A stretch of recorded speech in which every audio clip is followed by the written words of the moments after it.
नमस्कार दोस्तों।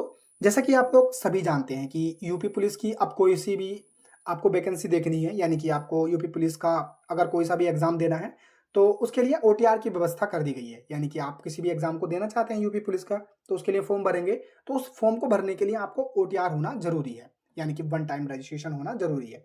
जैसे कि आप लोग सभी जानते हैं कि ये व्यवस्था अभी लागू की गई है, तो बहुत सारे बच्चों ने ओटीआर करा भी दिया है। लेकिन इसी बीच कुछ बच्चों के साथ समस्या हुई कि ओटीआर करने में उन्होंने कोई मिस्टेक कर दी है और वो संशोधन चाहते हैं। तो उसी विषय में भर्ती बोर्ड ने इस समाधान दिया है कि कि जिन बच्चों का फॉर्म ओटीआर में खराब हो गया है, तो वो बच्चे सुधार सकते हैं। तो उसी विषय को लेकर के ये वीडियो है कि आप अपने ओटीआर में संशोधन कर सकते हैं। तो ये ऑफिशियल नोटिस भी इस वीडियो में हम बात करेंगे और जो भर्ती बोर्ड के ट्विटर हैंडल से ट्वीट किया गया है ऑफिशियली रूप से, उसके बारे में भी अब इस वीडियो में बात करेंगे। तो इस पूरी वीडियो को देखने के बाद आपको इस सारी समस्या का समाधान मिल जाएगा, मैं ऐसी आशा करूँगा। तो दोस्तों, अगर आप इस चैनल पर नए हैं तो प्लीज़ पहले चैनल को सब्सक्राइब कर लें एंड बेल आइकन को भी प्रेस कर लें, जिससे मैं किसी भी नेक्स्ट टॉपिक पे क्लास लेता हूँ तो उसका नोटिफिकेशन आप तक चला जाएगा। किसी भी टॉपिक पे क्लास चाहते हैं तो वो कमेंट बॉक्स में आप बेझिझक बता सकते हैं। चलिए अब अपने इस टॉपिक पे हम बात कर लेते हैं ओटीआर पे।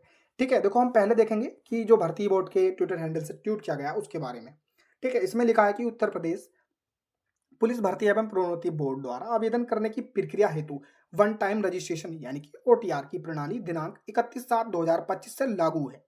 विभिन्न स्तरों से प्राप्त हो रहे आग्रह के दृष्टिगत अभ्यर्थियों की सुविधा हेतु ओटीआर में दिए गए विवरण में संशोधन किए जाने हेतु मात्र एक अवसर प्रदान किए जाने का निर्णय लिया गया है। देखो, ये सभी बच्चों के लिए बहुत ज्यादा इंपॉर्टेंट है और इस समाधान के लिए भर्ती बोर्ड का हमारे सभी की ओर से बहुत बहुत तहे दिल से धन्यवाद कि बच्चों को उन्होंने ऐसा अवसर दिया।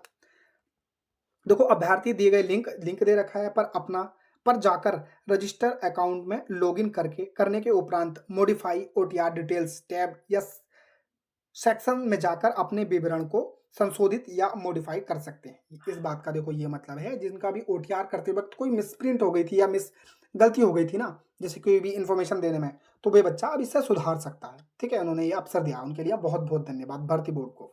ठीक है, और इसमें साफ साफ लिखा है कि विज्ञप्ति विस्तृत विज्ञप्ति या सूचना के लिए बोर्ड की वेबसाइट पर अवलोकन करें, यानी कि उनकी भर्ती बोर्ड की जो वेबसाइट है उस पर जाकर के देखें।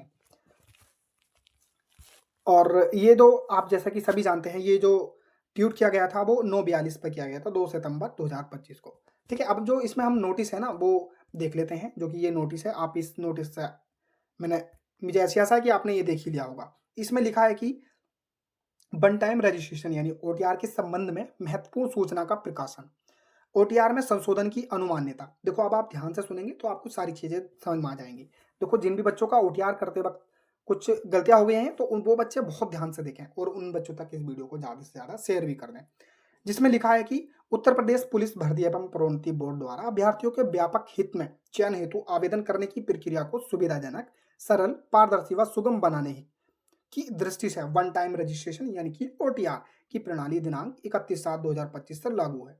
दूसरे पॉइंट में दे रखा है कि अभ्यर्थी द्वारा ओटीआर में संशोधन यानी मॉडिफिकेशन किए जाने का अवसर प्रदान किए जाने के विभिन्न स्तरों से प्राप्त हो रहे आग्रह के दृष्टिगत अभ्यर्थियों की सुविधा हेतु ओटीआर में संशोधन यानी मॉडिफिकेशन किए जाने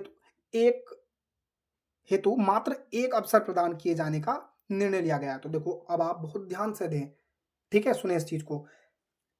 अभ्यर्थी द्वारा बोर्ड की वेबसाइट दे रखी है, पर इस निमित्त दिए गए आपको लिंक भी दे रखा है, पर जाकर रजिस्टर अकाउंट, क्रीडेंशियल अथवा आधार आईडी अथवा डिजी लॉकर के माध्यम से अपने ओटीआर अकाउंट में लॉगिन करके उसमें दिए गए मॉडिफाई ओटीआर डिटेल्स या टैब या सेक्शन में जाकर अपने विवरण को संशोधन कर सकते हैं। ठीक है, इसमें जो फोर्थ पॉइंट है वो ये कि अभ्यर्थियों को सूचित किया जाता है कि ओटीआर फॉर्म में संशोधन करने हेतु मात्र एक अवसर प्रदान किया गया है। देखो, आप बहुत ध्यान से सुने कि मात्र एक अवसर प्रदान किया गया है, तो बहुत अच्छे से भरें अपने फॉर्म को। ठीक है, अगर आप साइबर कैफे वाले से भरवा रहे हैं तो आप 1-2 बार फॉर्म को देख लेते हैं, तो इसमें कोई शर्म वाली बात नहीं है, क्योंकि आपका फॉर्म खराब होगा और किसी का नहीं होगा अगर नहीं देखते हैं तो। अतएव संशोधित ओटीआर फॉर्म अंतिम रूप से अपडेट किए जाने से पूर्व प्रत्येक खंड या टैब के अंतर्गत अपना विवरण पूर्ण सावधानी से दर्ज एवं चेक कर लें। एक बार संशोधित ओटीआर फॉर्म अपडेट करने के पश्चात आप दर्ज किए गए विवरण में कोई संशोधन नहीं कर पाएंगे। ठीक है, तथा पुनः संशोधन का कोई अवसर उपलब्ध नहीं होगा।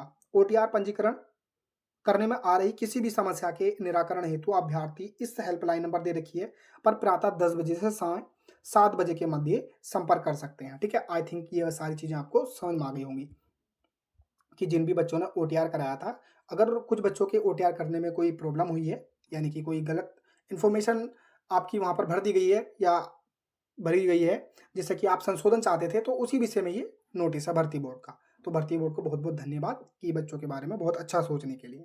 ठीक है, आप अपना संशोधन कर सकते हैं। आप अपना अब संशोधन कर लें, जो भी बच्चे कमेंट करके बता रहे थे कि मेरा ये प्रॉब्लम है या वो प्रॉब्लम है, तो आप वो सुधार सकते हैं। और इसी तरह की वीडियो के लिए चैनल को ज़रूर सब्सक्राइब कर लें एंड अपने दोस्तों तक इस वीडियो को ज़्यादा से ज़्यादा शेयर करें। जय हिंद, जय भारत। कोई भी डाउट हो तो कमेंट बॉक्स में बेझिझक आप पूछ सकते हैं।